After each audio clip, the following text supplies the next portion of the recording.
has superpowers and stuff, and maybe we could use her. It's just like everything that's happening before I trust the plan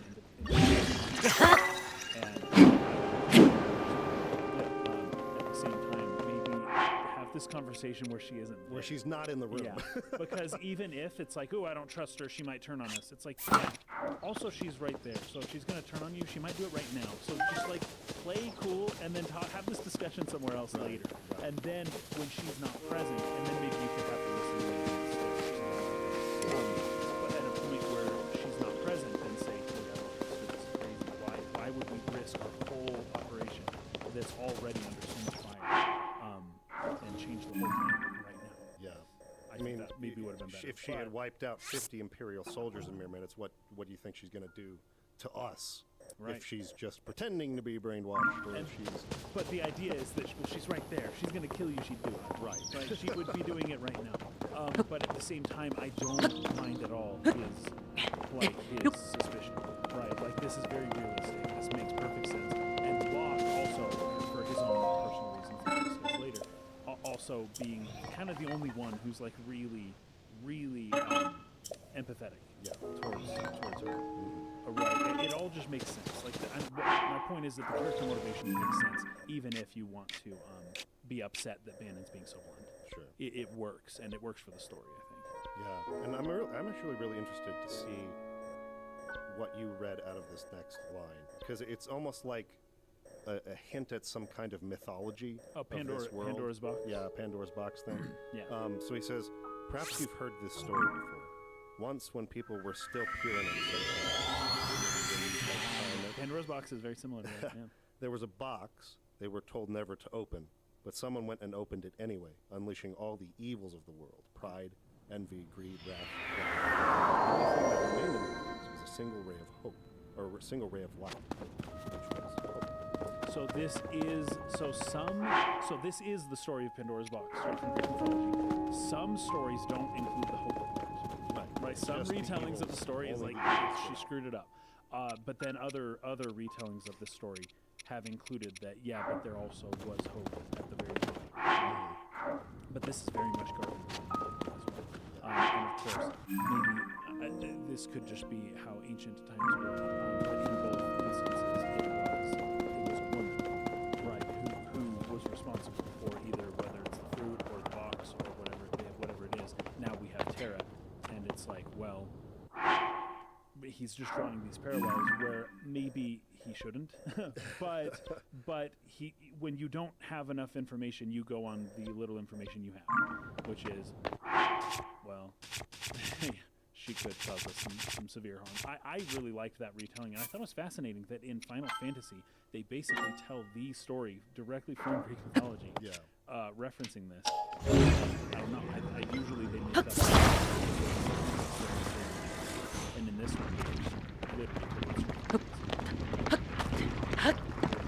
And then his follow-up is, the power is a gift, not a curse. No matter what happens, you must remember, you are this world's last ray of light. Last hope. The last hope? Star Wars. Oh, Star Wars last hope. This is, I feel like the way that it's put is something of a Star Wars reference. Oh, there's definitely the only hope. There's definitely a lot of Star Wars. I have a few other ones too. I have a few other ones. There's tons. They're everywhere. Yeah. So anyway, this is the first person.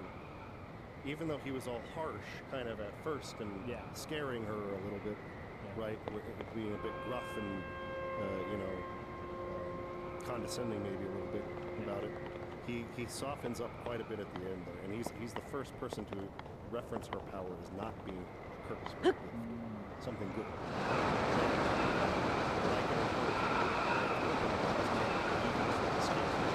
love that too, because she doesn't know exactly what her past holds, but you can look at her and say, your power is horrific, and it can destroy the world, but it could also save the world, right? And it all depends on how it's used, and that's entirely up to you. And so, given that her power has killed 50 soldiers, like all in one go, and they were like Magitech soldiers, right? So it was a big deal that she was able to do that. that's all the bad coming out of Pandora's box. Right.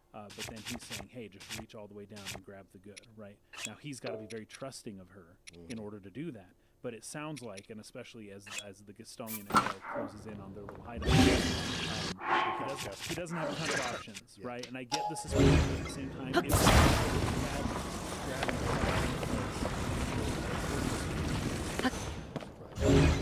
it's weary with your let me rest for a while. You kind of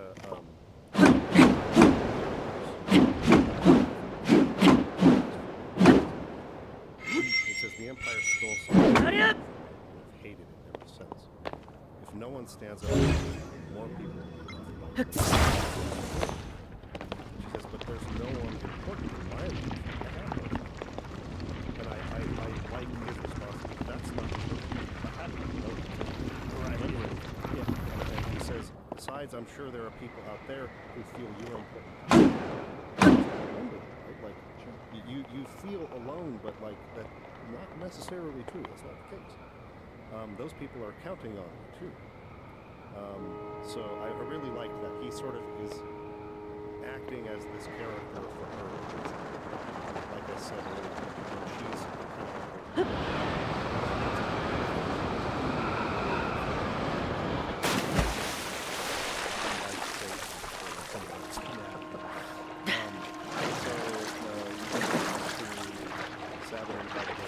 this is a little different. This is another translation issue, I feel. In this version, what he says, what Sabin says, is, I don't know what to tell you, but I do know that I trust my brother.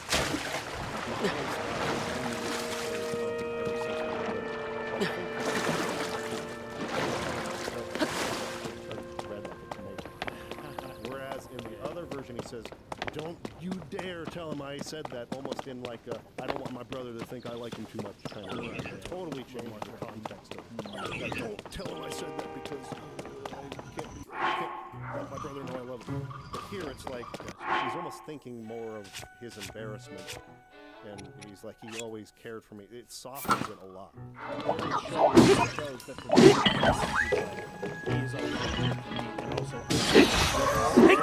instead of because I'm the angsty little brother. Yeah. It's like, no, I also don't want him to be embarrassed. Yeah. So it's like a reciprocal mutual relationship. Right. Totally changes how that That's so I like it way better in this movie.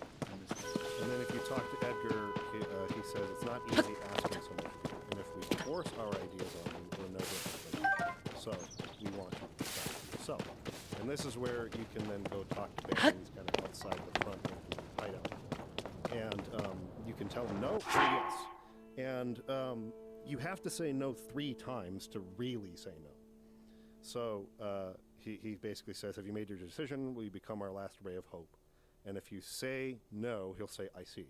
But then I did that, yeah. Yeah, and then you have to go talk to him again, and he'll ask it again. Yeah. Will you join us? If you say no, I thought it was the 3rd time you have to go out there. So there's no convincing him. She says, hope, how could anyone put their hope in me for saying no? In the Japanese, she says, hope, I can't be something like that. Yeah, is right. what she said. Right. And if that's the case, it will skip the scene where they have their little strategy meeting, and it goes straight to the soldier returning there wounded and saying, the Empire's almost on us, and we got to get out of here like right now. And everyone sort of like, makes plans to leave. But if you say yes at any point here, then they'll have a whole scene where they sit down and discuss what their next move is, which I like because it sets up your next goal or motivation as the player. Like, where are you going next? Yeah. Right? We got to go back to Narsh and see if we can get Terra to talk to this Escort, and see if we can figure out how to make Magitech weapons of our own or not, or see if there's anything we can glean from this. Right. So you'll miss that whole scene if you just say no, no, no. However, I do like saying no. It feels more natural because she just doesn't know. At least say no once. Yeah. She just doesn't know if she should do that or not. Right. It makes it's a lot of pressure. More emotional, logical sense to me that she would in terms of the story arc and the structure and whatnot. But there is a lot of good stuff you miss if you don't do it. Also, there's 2 different items you get. If you say yes to him, he gives you an accessory, a relic called the Gauntlet, which allows you to not dual wield, but wield a single weapon in 2 hands. But if you say no to him, then allows you to dual, which is a better item. It's a better item. But you can get by saying no one time, going and talking to the NPC who gives you the Genji glove. Then you can go back and say yes and still see this scene. So you can still get the Genji glove if you want and see what happens in the series. So it's possible. So let's go through this. This will be where we leave off for today. Bannon comes in. We all know that the Gestalian Empire is using its Magitech power to wage war. The question is, where did they get that power? So this is going back to what I was referencing earlier with the 3 Magitech armors being able to do all the damage they did. I'm actually curious if they haven't yet used Magitech on the world, except for in the south where they're taking out all these people. But maybe the people in the north are that this Magitech even exists. Well, because it's something that happens.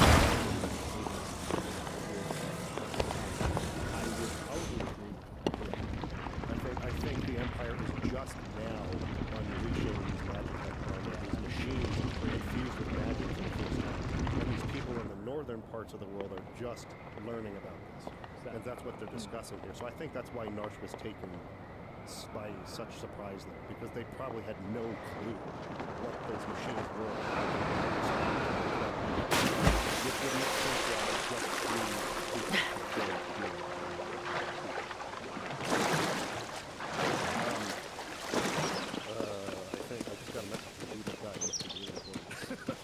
There's a dialogue box from Bannon that was cut in the SNES version due to a bug. It kind of changes Bannon's character a bit because it seems like he's considering using Magitech armor again. Oh, we'll get into this because I'm going to be reading the advanced version, because you're right. This is another mistake by Wolverine. So, let me just read it briefly, and then I'll bring up what we all know that the Gestalian Empire is using Magitech power. The question is, where did they get that power? Edgar says, I had Locke dig around for information. It seems the Empire has been gathering scholars from around the world to study Esper. And Locke says, Narcus Esper was also the reason for this. Edgar says, are you saying there's some kind of connection between Espers and Magitech? And Bannon says, Espers and Magitech, only one possible link comes to mind. And Edgar says, you don't mean... Yes, the war of the Magi. Right? So Locke says, my grandmother used to tell me bedtime stories about magic machines. Edgar says, you're telling me that we're on the verge of a second war of the Magi? Bannon says, it's only a guess. The war took place 1,000 years ago, and every historian has a different theory.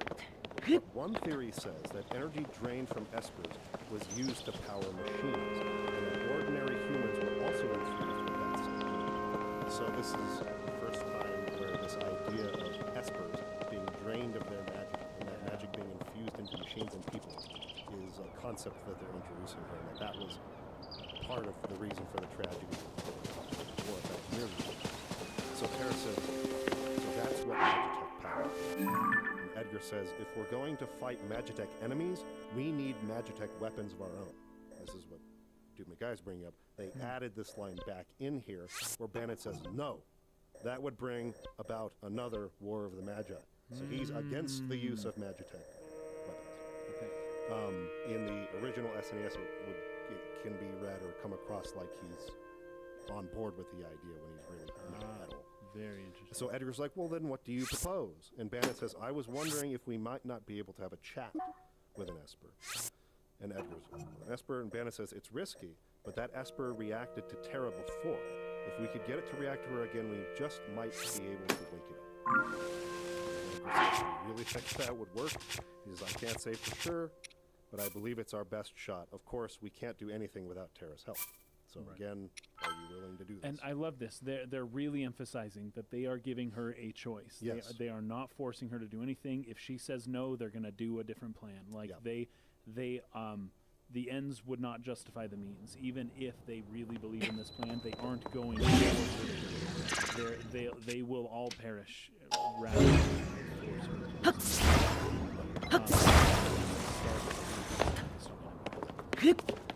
So she says, I'll do it. And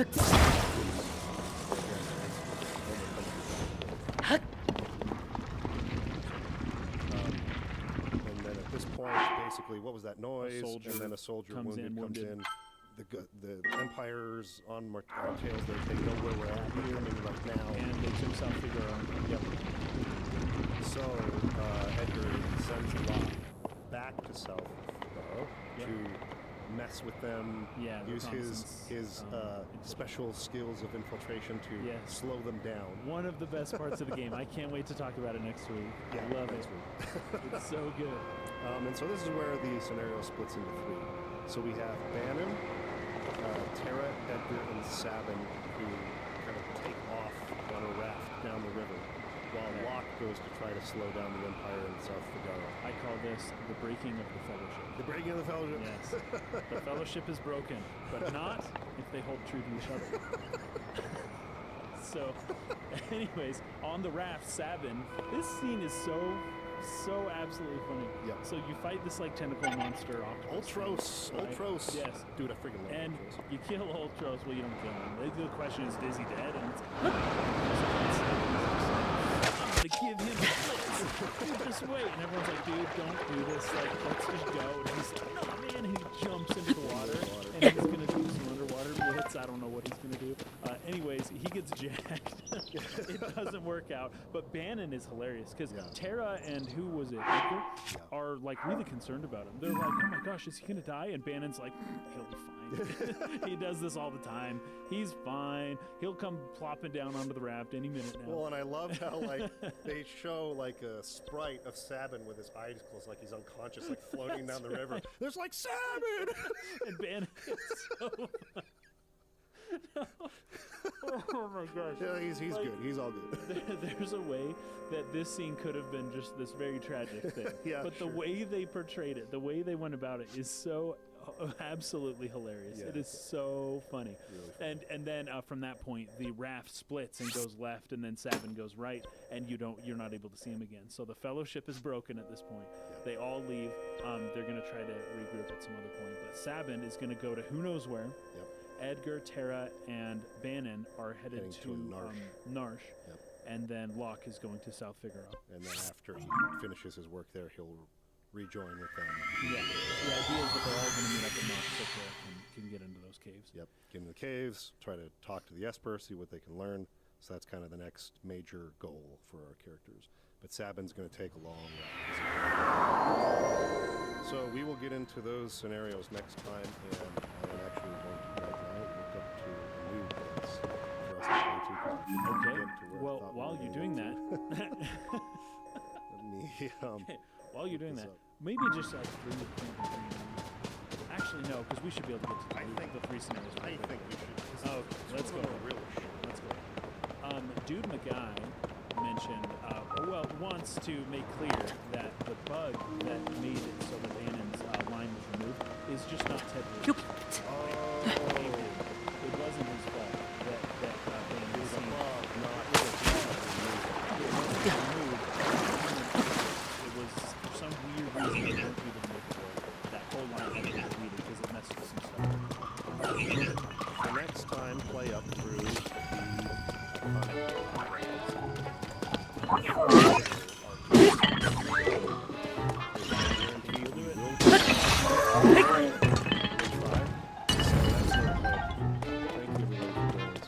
As always, we appreciate you watching, and we hope you're enjoying this so far.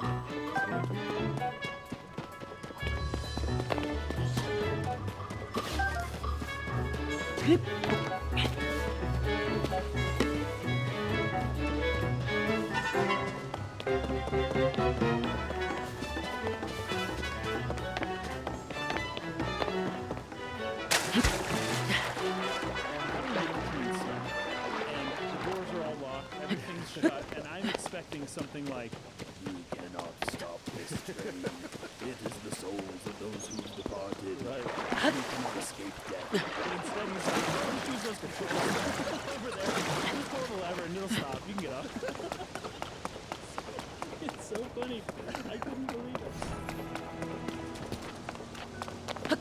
welcome back to the State of the Art podcast.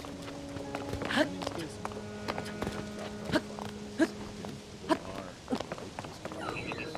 Talking about it for a long time. Let's actually get to the question.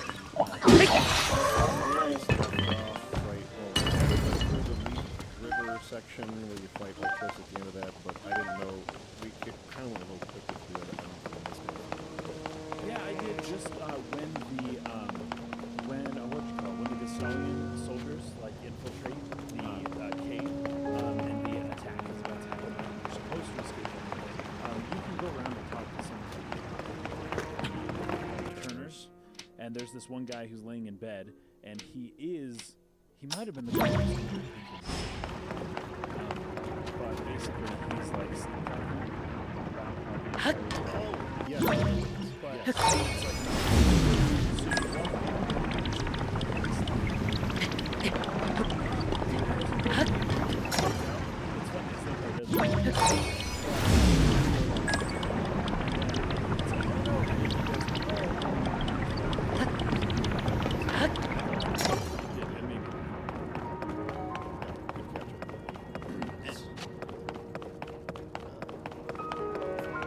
Don't miss it. Then rafting down the river is great. It reminds me a ton of Mario RPG, the Titus River, right? Yep. But also, Breaking of the Fellowship. And it's on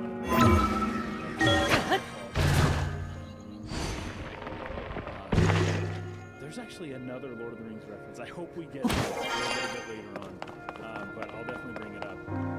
It's definitely bad. Gosh, where did we leave off? Was that it. So basically, we just got up through where they fought Ultros and Saturn tries to attack him with the water. It's looks unconscious as he's like floating down. You end up seeing that unconscious floating Sabin like 3 more times. I love it. It's so good. So yeah, then we get that black screen in the Moogle, who is kind of like the narrator-ish. yeah. Oh, this is Mog, I believe. This is yes. actually Mog. From the cover, you know, Yeah. So a lot of people. I've got a lot of comments on being like, "What do you mean? Play through the Phantom Train part?" we should probably clarify this. Do the Phantom Train one last. I always do that one last because the other two are really short. Exactly. Like this really one's short. the longest one. Like Terra, I guess it's technically Bannon's scenario is like basically nothing happens. They just get to the river and you walk to Narsh. Very short. And they have some dialogue with Arvis and that's it. And that's that. And then Lox is pretty short. It's really fun though. I guess it could be a little longer depending on how Lox long is it a bit takes longer. you to figure out how to get clothes. I got caught a few sneak times. I got caught a few times. I had to, and it puts you back. Anyways, we'll talk about it. But this would be particularly playing towards the end of Sabin. Yeah, I say Sabin, but I think Sabin's pretty common too for as far as. So we get to meet Sabin. That's long. So we got all the other ones as well. Yeah. So if you haven't done it yet, stop. Yeah, what I was intending to play through all 3 scenarios. Just do that. So that's what we're going to be talking about today for sure. I assume we'll probably get a little past that, but I always assume that and ends up not being true. So we'll just have to see. So, yeah. Let me see what this script assumes is going to be first here. Well, I think it assumes Bannon. What did you think of this whole thing? You've got this darkness, right? You got Mog showing up. You got the 3 different groups that you could follow, and you get to pick which one and sort of choose your own adventure style. Yeah. What did you think about that presentation that she did? I mean, aside from the kind of theatrical look to it, like the lights go up at the spot. I mean, it kind of does continue to sort of establish this idea that there's not like one person necessarily that all of the characters separate, like kind of go their separate ways or have it's even later in the game where you'll kind of pick and choose who is paired with who and where to go. And so, I don't know. They hadn't really done this before in Final Fantasy. Like in Final Fantasy IV, the party gets separated. In particular, You just follow one, right? and then you meet up later. Yeah, Right. You do mostly. You're just following Cecil wherever Cecil is. Pretty much. So, I kind of like that. It's really each character has their own story. I like it. I think it's fun. I usually do Bannon Yes, because it's first, and then I'll do Locke second, and then perfect. Then it's good. We both went in the same order, which means we're not going to be all screwed up with our notes. So that's good. Let's see here. So they all kind of we already went over how Sabin gets separated and Bannon. I think even in the advanced script, the way that Edgar seems to think he's going to be fine. That Sabin's my friend. He's not that worried about it. So It's mostly Bannon. well, because he says, "Are you sure, Bannon, sir? He'll be Bannon fine." didn't get Bannon it. says, "Oh, he'll Bannon be didn't fine." And then Edgar says, "Are you sure?" And then he's like, "You're his brother. You should know better than any of us." Any second now, he'll flop back onto the raft, right as rain. And that's when he's underwater fighting. Yeah. And he pops doesn't. out Somewhere else. way off. And Edgar, in this version, he missed the onto the raft part. And he starts laughing. So it's actually just Hera then, who's like, Yeah, actually like, concerned about this. "Oh my gosh!" Because she starts She doesn't know him as well, so she's just like, no. And then Edgar says, in this version, Sabin. So, yeah, so. They try. Yeah, let's see here. I only have 3 notes for Bannon. Here's my 3 notes. First note, gotta sneak through that cave. My second note, wow, there's a den of Moogles. Now, the den of Moogles is pretty fun. But yeah, there's all the Moogles.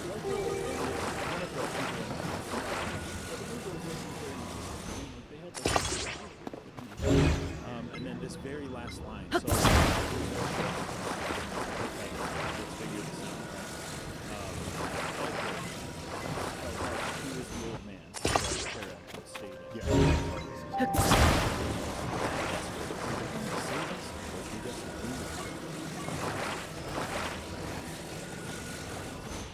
So when you try to sneak, and like when you try to just go straight into Narc, like and I think Edgar tries first, and then they like punch him, Yeah, and then that's like Bannon's like, "Hold up," and he tries to go explain. They like punch him too. Like, "Get that witch out of here! Like, we don't want anything to do with her." Yes. So you have to go around through the like cave door that opens like the rock wall and go through there. So knock him.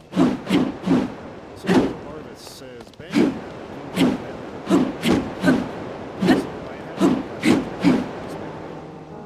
Who Arvis is.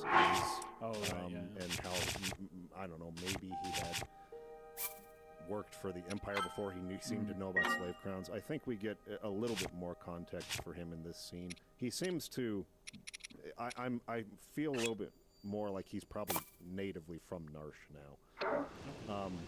So Bannon says, "Arvis, how are things here in Narsh?" He says, "Same as always, the town's neutral. Tried to convince them to side with the returners, but no use. Of course, maybe with you and the King of the Gods. Oh, that's why. Because it was probably translated wrong. as usual. Because in the SNES version, Edgar says, "How are your people?" Oh. He says specifically, "How are your people?" And in this version, he says, "How are the townspeople?" So it made me think that Arvis was from Narsh because of that. But I don't. In this version, it doesn't seem to be that way. So Arvis says, "Everyone's been a little on edge since the Esper was discovered." Bannon says, "We believe Terra may be able to help us get answers to our questions about the Esper." And Arvis says, well, the townspeople, again, in the other one he says, my people. So the townspeople are quite curious about it as well. If we approach them in the right way, there's a good chance they'll agree to let her see it. It's like, well, what's the right way? Because Bannon and Edgar both tried. They were not going to listen. So that's a good point. Yeah. And then Edgar says that Esper is going to save us or dig us an early grave, which you had kind of touched on. So basically, this scenario, there's not really much to it other than they're trying to convince the people of Narsha. Their plan is to try to let them understand the Empire's coming for this thing, and we need to see if we can get some important information about Espers, and this girl might be able to do that. We had also sort of briefly talked about how,